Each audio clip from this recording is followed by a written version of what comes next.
금리 인상이 현실화하면 집값은 어떻게 될까요? 당장은 부동산 시장에 영향을 줄 수밖에 없습니다. 집값 하락 전망 이유는 세 가지입니다.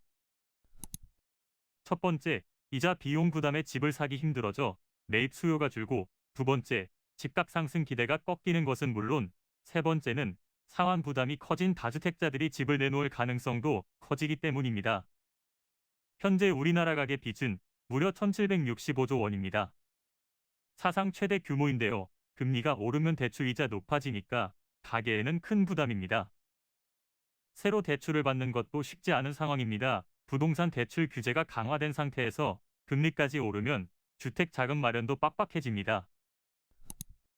또 낮은 금리 덕에 주식이나 가상화폐 등의 자산으로 자금이 많이 쏠린 상태인데요. 금리가 인상되면 이른바 자산 거품도 커질 가능성이 높습니다.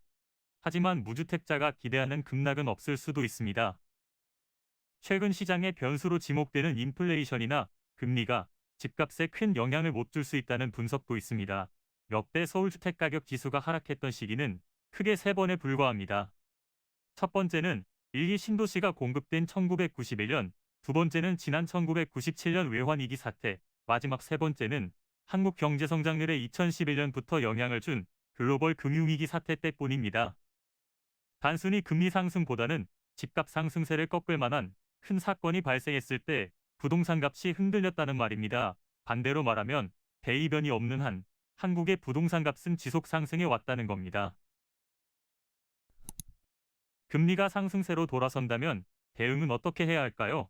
무리한 영끌은 이제 신중해야 합니다. 또한 가장 우려되는 것은 기존 변동금리 대출자입니다.